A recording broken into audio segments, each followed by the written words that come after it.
ህብስት ራሷን ለማጥፋት ራሷን ህይወቷን ለማጥፋት አስባና ወስና ከቤት ለመውጣት ስታስብ ለባምላክ ደብዳቤ ጽፋለት ነበር። የተጻፈለትም ደብዳቤ እንደሚለው ባምላክ እስከዛሬ ላደረክልኝ ነገር ሁሉ እጅግ ልብ አመሰግናለሁ ይል ነበረ።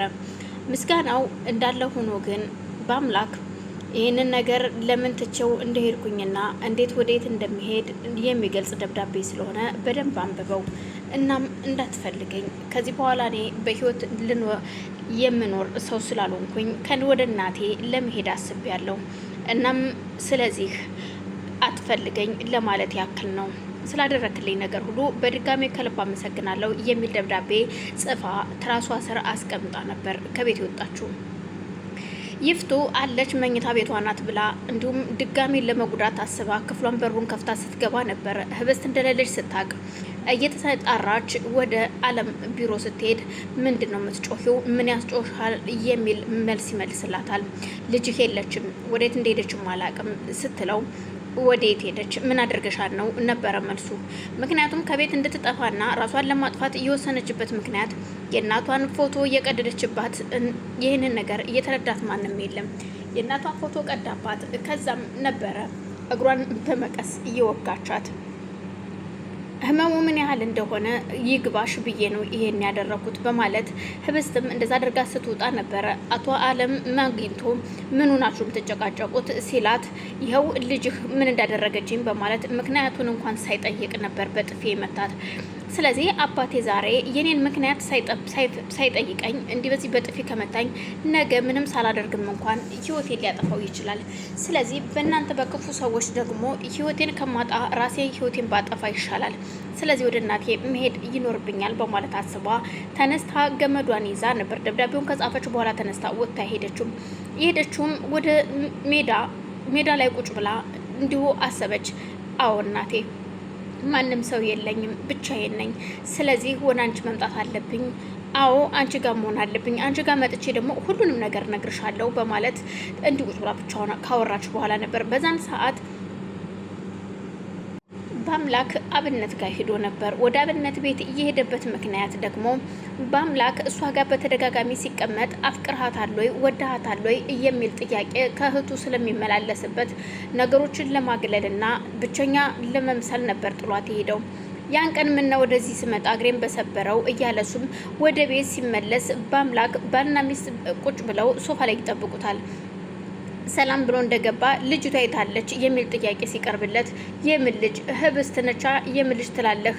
ያችሁ የምጠብቃት ልጅ የዴት እንደሄደች እኔ ምን አውቃለሁ? ቤቱ ክፍሏ የለችም ወይ ሲል ክፍሏ እንደሌለች ሲነገረው እሱም አላምን ብሎ ተመልሶ ሄዶ ክፍሉን ሲያይ እንደሌለች ሲያቅ እኮ ምን ያህል ሰዓት ሆኗታል ከወጣች ሲል እኔ አሁን ያየኋትኝ፣ ስለዚህ አሁን እንደሌለች ያወቁት አሁን ነው ስትለው እሱም ተመልሶ ወጥቶ ለመፈለግ ይሄዳል። ሲፈልጋት በየመንገዱም የት እንዳለች መንገድ ላይም ሰው ሲጠይቅ የሚነግረው ሰው ሲያጣ ተመልሶ ወደ አብነት ቤት ይሄዳል። አብነት ጋር እንደሄደ ግን ሲጠይቅ አብነትን እንዳልመጣች ሲነግረው እቤት ሲሄድ እንደሌለች ተነግሮኛል። እርግጠኛ ነኝ ከዛች የተረገመች ሴት ጋራ በሆነ ነገር ተጋጭቶ ከቤት ወጥታለች። ስልኳን ስሞክረውም ስልኳ ዝግ ነው። ምን ማድረግ እንዳለብኝ አላቅም በማለት ያስባል። እና ታዲያ ምን እናድርግ እና ምን ማድረግ ይሻለኛል አላቅም። የት ልፈልጋት? ስልኳን ደጋግሜ ስሞክረው ስልኳም አይሰራም ሲለው አይዞህ የትም አትሄድም፣ ምናልባት ስለጨነቃት ወደሆነ ቦታ እረፍ ልበል ብላ ሂዳ ይሆናል፣ ትመለሳለች በማለት እርስ በርሳቸው ተጽናንተው ሲጠብቋት ቆዩ። እሷ ግን እንደወጣች አሁንም ቢሆን አልተመለሰችም። ያልተመለሰችው ህብስት ራሷን ለማጥፋት በሄደችበት ጫካ ነበረ።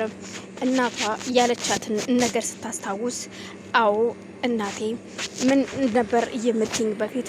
ጠንካራ ሁኚ፣ በርቺ፣ ራስሽን አትጣይ፣ ራስሽን ጠብቂ፣ ጠንካራ ልጅ መሆን አለብሽ፣ ብዙ ፈተናዎች ሊገጥሙሽ ይችላሉ እያለቻት በህይወት እያለች እናቷ እሱን ስታስታውስ እንደውም አልሞትም፣ እንደውም መኖር አለብኝ። አዎ ዛሬ ራሴን ባጠፋ እኔን ሳይሆን የምጠቅማቸው እነዛ የተረገሙ ሰዎች ነው።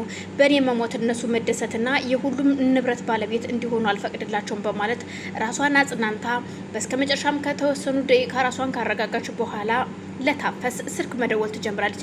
በድንገት የታፈስ ስልክም ክፍት ስለነበር ስልኩ ሲጠራላት ታፈስ ያለሽበትን ቦታ ንገሪኝና አንቺ ጋር መምጣት ትፈልጋለሁ ስትላት ታፈስ ሳታንገራግር ነበር ወደ እሷ እንድትሄድ እየፈቀደችላት። እናም ወደ ገጠሩ በመኪና ተሳፍራ ተነስታ ትሄዳለች። በሄደችበት ሰዓት ታፈስ ከተቀበለቻትና ወደ ክፍለ ሀገር ቤተሰቦቿ ጋር ይዛት ትሄዳለች። እርግጥ የታፈስ እናትም በእንክብካቤ ተቀብላ እያስተናገደቻት ነበር። እዚህ ጋር አለምና ባለቤቱ ተፋጠዋል። አለም ወጥቶ ሲገባ እሺ ይዛች ልጅ ነገር ምን ላይ ደረሰ ሲላት እኔ ምን አውቃለሁ፣ እኔ እኮ ቤት ነው ያለሁት፣ እንዳንተ ወጥቻ አይደለም የገባሁት፣ እኔ አንተ ልጠይቅህ እንጂ እንዴት አንተ እኔን ትጠይቀኛለህ ስትለው እሱ ግን የምጠይቀው አንቺ ነው፣ ዛሬም ይሁን ነገ ከአንቺ ከጥያቄ አትድኝም፣ ያች ልጅ እስካልተገኘች ድረስ ሁሉም ነገር የተበላሸው ባንቺ ስለሆነ በማለት ይናገራታል።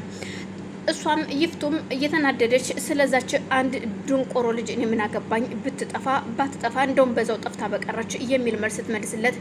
እመኘኝ ታዩልሽ ይፍቱ ስራ እመኘኝ ይቺ ልጅ አትገኝና እኔና አንቺ ምን እንደማረግ ታይ ብልሽ አላልፍ ብለሽኛል በቃ በማለት ተነስቶ ትቷት ወጥቶ ይሄዳል። ከመውጣቱ በፊት ነበረ በአምላክ በር ከፍቶ ሲገባ ምን አዲስ ነገር አለ ሲሉት ምንም አይነት ነገር የለም፣ ብዙ የተለያዩ ቦታ ሄድኩኝ፣ በቃ አየናት የሚለኝ ሰው አጣው፣ ማንን መጠየቅ እንዳለብኝ አላቅም፣ የምትሄድበት ሰው እንኳን አለ ብዬ አላስብም፣ ምክንያቱም ስጠይቃት እንኳን ሰው እንደሌላት ከዚህ በፊት አጫውታኛለች እና የት ብዬ ልጠይቅ አላቅም ወዴት እንደሄደች በማለት መልሶላቸው ተመልሶ ወደ ክፍሏ ገብቶ ክፍሏን ትንሽ ቁጭ ብሎ ከተከዘ በኋላ ተመልሶ ወጥቶ ወደ አብነት ጋር ይሄዳል።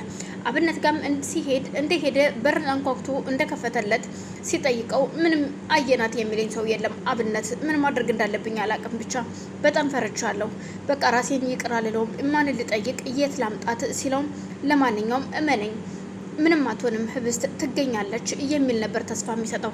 ሄርሜላም የምታውቀው ነገር ስለሌለ አሁን ላይ የእሷ ጠፍታለች መባሉ ግራ ቢያጋባትም ወደ አብነት ቤት ስትሄድ እዛ አብነትን በር ሲከፍቶ ሲያይ ቆይ ምን ፈልገሽ መጣሽ የሚል መልስ ሲጠይቃት አይ እኔማ ስለ ህብስት ልጠይቅ ነው የመጣሁትኝ፣ እንዴት ነው ተገኘች ወይም አታስመሲ ህብስትን ለመጠየቅ ብለሽ እዚህ